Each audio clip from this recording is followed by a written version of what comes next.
ಆತ್ಮೀಯರೇ, ಇವತ್ತು ಪುಟ್ಟರಾಜ ಗವಾಯಿಗಳ ಸಂಸ್ಮರಣೆ. ಈ ಕಾರಣವಾಗಿ ನಿಮ್ಮೆಲ್ಲರ ಎದುರಿಗೆ ನಿಂತಿದ್ದೇನೆ. ನಾನೇನು ಸಂಗೀತಗಾರನಲ್ಲ, ಆದರೆ ಆಸಕ್ತ. ಆ ರೀತಿಯಲ್ಲಿ ಸಂಸ್ಮರಣೆಯ ಕಾರ್ಯಕ್ರಮಕ್ಕೆ ನಾವು ಮಠಕ್ಕೆ ಕೂಡ ಹೋಗ್ತಿದ್ವಿ.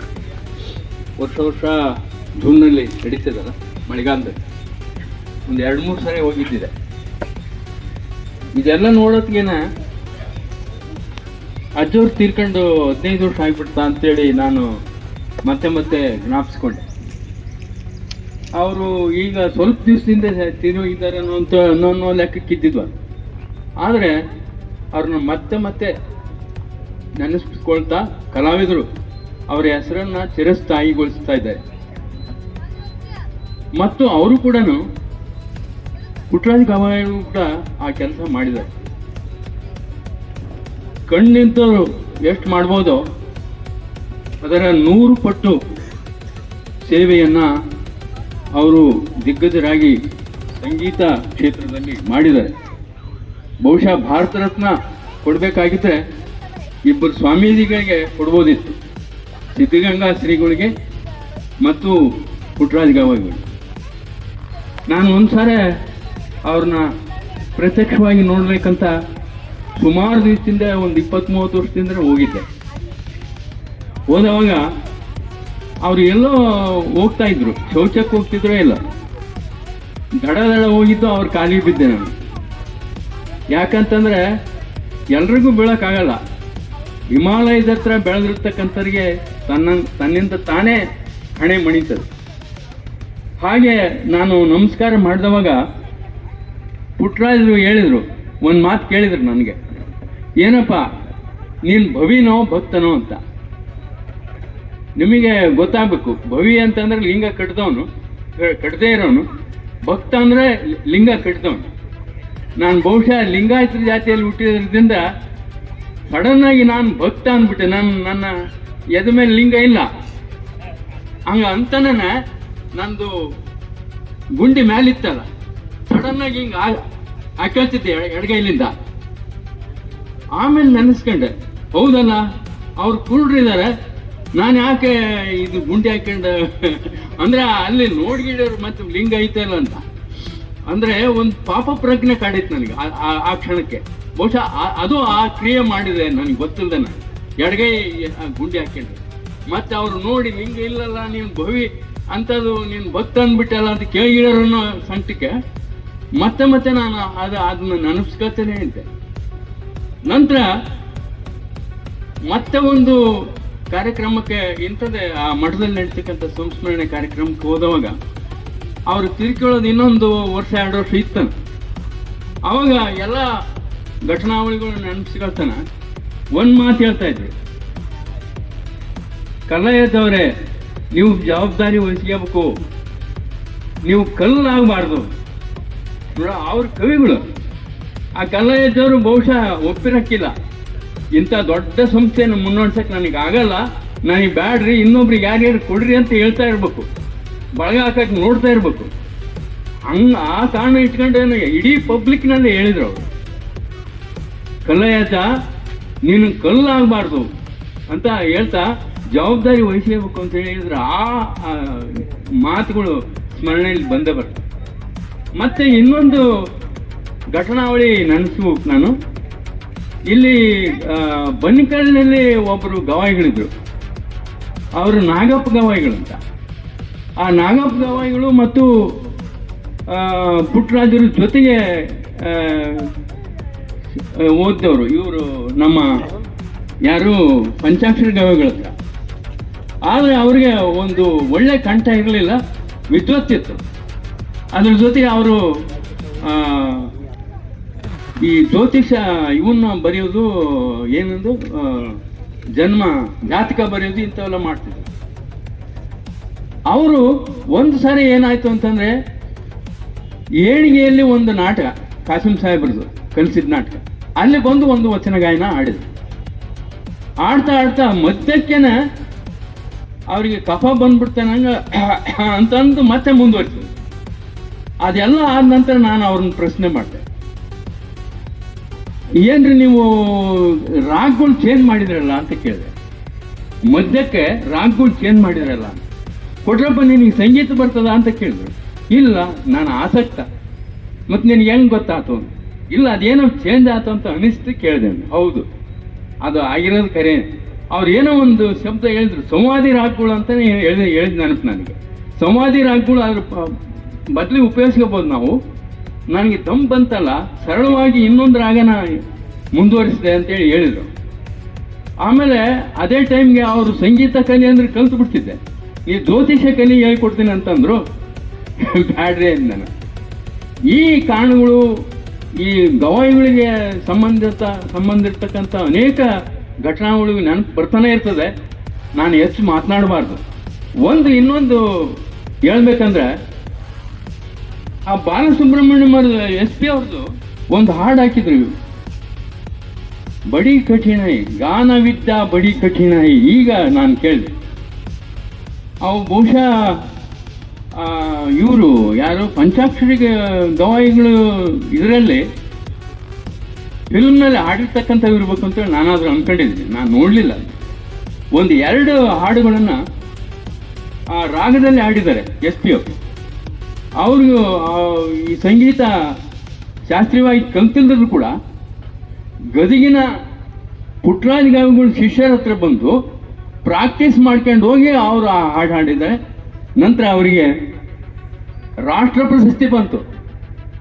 ಬಹುಶಃ ಆ ಹಾಡು ಯಾವುದಂತ ಹೇಳ್ಬೇಕು ನಮ್ಮ ವಿರೂಪಾಕ್ಷಪ್ಪರು. ಇದೆ ಗಾನವಿದ್ಯೆ ಬಡಿ ಕಠಿಣ ಅವ್ರು ಕಲ್ತಿದ್ದು, SP ಅವ್ರು ಕಲ್ತಿದ್ದು ನಮ್ಮ ಪುಟ್ಟರಾಜ ಗವಾಯಿಗಳು ಶಿಷ್ಯರ ಹತ್ರ ಬಂತು. ಹಂಗಾಗಿ ಇಂಥ ಅನೇಕ ಘಟನೆಗಳು ನನಗೆ ನೆನಪು ಬರ್ತವೆ. ಮತ್ತು ಈ ತಾಲೂಕಿನಲ್ಲಿ ಕೋಗಳೆಯಲ್ಲಿ ಕೂಡ ಪಂಚಾಕ್ಷರಿ ಗವಾಯಿಗಳ ಪುಣ್ಯತಿಥಿ ಮಾಡ್ತಾ ಇದ್ರು ಪಂಪಣ್ಣರಿರೋಗೆ. ಅದು ನಿಂತೋತು. ಮತ್ತೆ ನೀವು ಶುರು ಮಾಡಿದಿರಿ, ಒಂದು ಒಳ್ಳೆಯ ಕೆಲಸ. 5 ವರ್ಷ ಆಯ್ತು, ಈಗ ಮುಂದುವರಿಸಿದ್ದೀವಿ ಅಂತೇಳಿ ಹೇಳ್ತಾ ಇದ್ದೀರಿ. ಈ ತಾಲೂಕಿನ ಎಲ್ಲ ಕಲಾವಿದರ ಜೊತೆಗೆ ಬೇರೆ ಬೇರೆ ಭಾಗದ ಗವಾಯಿಗಳು ಕೂಡ ಸೇರಿದಿರಿ. ಇಲ್ಲಿ ದೇವರಾಜ ಗವಾಯಿಗಳವರ ಪರಿಚಯ ಮಾಡ್ಕೊಳ್ಳೋಕ್ಕಾಯ್ತು ನಮ್ಮ ವೇದಿಕೆಯಲ್ಲಿ ಇದ್ದಕ್ಕಾಗಿ. ಮತ್ತು ಯಾರ್ಯಾರೋ ಬಂದಿದ್ದೀರಿ ನನಗೆ ಗೊತ್ತಿಲ್ಲ. ಆ ಕೋಗಳಿಯಿಂದ ಶಂಕರಯ್ಯ ಬಂದಿದ್ದಾರೆ, ಚಂದ್ರಯ್ಯ ಶಂಕರಯ್ಯ ಬಂದಿದ್ದಾರೆ. ಬಹುಶಃ ಇವರು ಮುಂದುವರಿಸಿ 4 ಗಂಟೆವರೆಗೂ ನಾವು ಮುಖ್ಯವಾಗಿ ಕುಮಾರದಾಸ್ ಅವರ ಹಾಡು ಕೇಳಬೇಕು ಅಂತಲೇ ಭಾಳ ಮುಖ್ಯವಾಗಿ ಗುರಿ ಇಟ್ಕೊಂಡಿದ್ವಿ. ಇಲ್ಲ, ಮುಂಜಾನೆ ಬರಬೇಕು ನೀವೆಲ್ಲ ಅಂತೇಳಿ ಕೃಷ್ಣಮೂರ್ತಿ ಫೋನ್ ಮಾಡಿರೋದ್ರಿಂದ ಬಂದೆ. ಮತ್ತು ಸಂಗೀತದ ಬಗ್ಗೆ ನನಗೆ ಅಷ್ಟೊಂದು ನಾನು ಹೇಳ್ದಂಗೆ ಅದ್ರ ಬಗ್ಗೆ ಪ್ರಭುತ್ವ ಇಲ್ಲ, ಸಂಗೀತದ ಬಗ್ಗೆನೇ ಮಾತಾಡ್ಬೇಕಂತ. ಆದರೆ ಸಂಗೀತ ಮತ್ತು ನಾಟಕಗಳ ಬಗ್ಗೆ ಯಾರು ಒಲವು ತೋರಿಸ್ತಾರೆ ಅವರು ಬಹುಶಃ ಕನಿಷ್ಠ ಮಾನವೀಯತೆಯನ್ನು ಉಳ್ಳವರಾಗಿರ್ತಾರೆ ಅಂತ ನಮ್ಮ ಮಾತನ್ನು ನೆನಪಿಸ್ಕೊಳ್ತಾ ನನ್ನ ಮಾತು ಮುಗಿಸ್ತೀನಿ. ಪುಟ್ಟರಾಜ ಗವಾಯಿಗಳು ಎಷ್ಟೊಂದು ವಾದ್ಯಗಳನ್ನು ನುಡಿಸ್ತಿದ್ರು. ಅವರಿಗೆ ಅಚ್ಚುಮೆಚ್ಚಿನ ವಾದ್ಯ ಅಂದರೆ ವಯಲಿನ್. ಸೊ ಈ ಒಂದು ವಯಲಿನ್ ಅವರೊಂದು ಅಚ್ಚುಮೆಚ್ಚಿನ ವಾದ್ಯದಿಂದನೇ ಇವತ್ತು ಅವ್ರ ಕಾರ್ಯಕ್ರಮ ಇವತ್ತು ಶುರು ಆಗ್ತಾ ಇದೆ.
ಶಿವನೇ ನಾ ನಿನ್ನ ಸೇವಕನಯ್ಯ, ದುರ್ಮನ ಬಿಡಿಸಯ್ಯ, ದುರ್ಮನ ಬಿಡಿಸಯ್ಯ. ಶಿವನೇ ನಾ ನಿನ್ನ ಸೇವಕನಯ್ಯ, ಸೇವಕನಯ್ಯ. ಶಿವನೇ ನಾ ನಿನ್ನ ಸೇವಕನಯ್ಯ, ಶಿವನೇ ನಾ ನಿನ್ನ ಸೇವಕನಯ್ಯ, ಸೇವಕನಯ್ಯ. ಶಿವನೇ ನಾ ನಿನ್ನ ಸೇವಕನಯ್ಯ, ದುರ್ಮನ ಬಿಡಿಸಯ್ಯ, ದುರ್ಮನ ಬಿಡಿಸಯ್ಯ, ದುರ್ಮನ ಬಿಡಿಸಯ್ಯ, ದುರ್ಮನ ಬಿಡಿಸಯ್ಯ.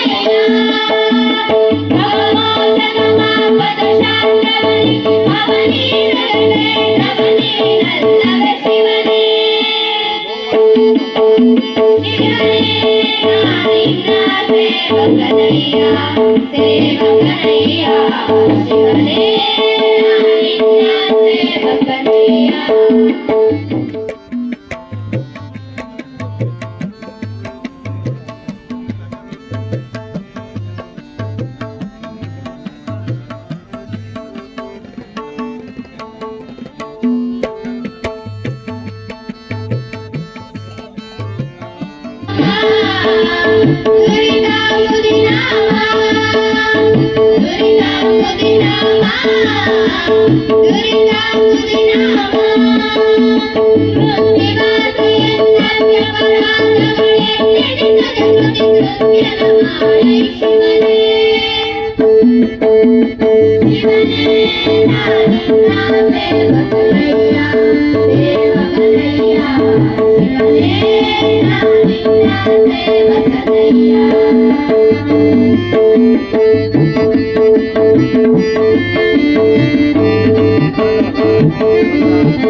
ಮತ್ತು ಇಲ್ಲಿಂದ ಆಗಮಿಸಿರುವಂತಹ ಎಲ್ಲ ಗಣ್ಯರಿಗೆ ನಾನು ವೇದಿಕೆ ಪರವಾಗಿ ಅತ್ಯಂತ ವಿನಮ್ರಪೂರ್ವಕವಾಗಿ ಧನ್ಯವಾದಗಳನ್ನು ಸಮರ್ಪಣೆ ಮಾಡ್ತಾ ಭೈರಪ್ಪನವರೊಂದು ಮಾತನ್ನು ಹೇಳ್ತಾರೆ.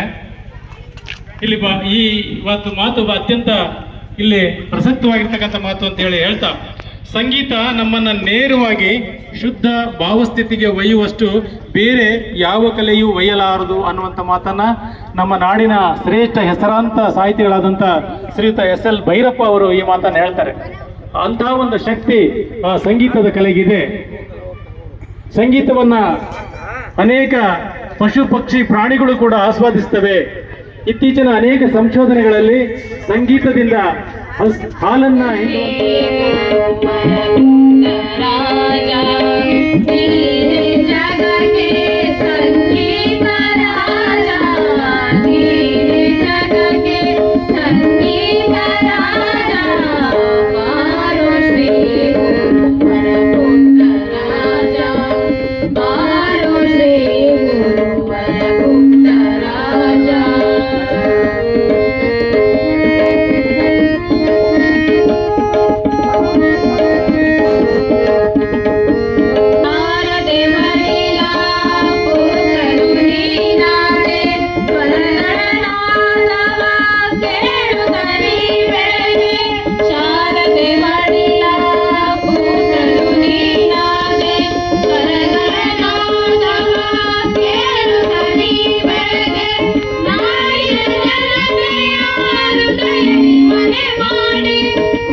ತಬಲಾ ವಾದನ ನೀಡುತ್ತಾರೆ.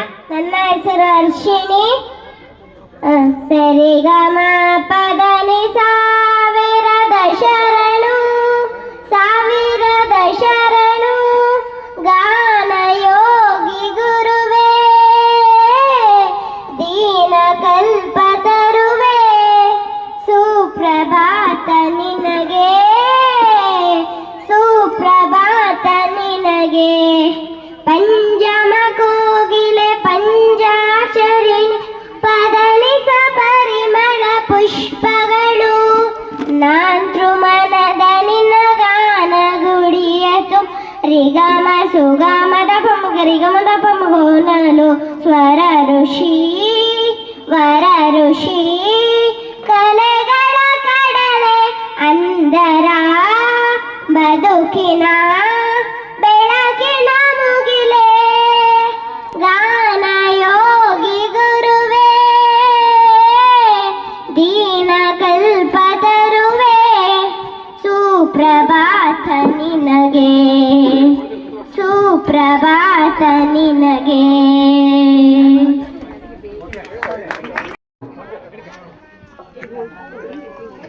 ಅಂಬುಜಾ ನಂತರ ಶ್ರೀಮತಿ ಸವಿತಾ ಮಲ್ಲೇಶ್ ಸಿದ್ಧರಾಗಿರ್ಬೇಕು. ಸವಿತಾ ಮಲ್ಲೇಶ್ ಸಿದ್ಧರಾಗಿರ್ಬೇಕು.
ವಿಠಲ ವಿಠಲ ವಿಠಲ ವಿಠಲ ವಿಠಲ ವಿಠಲ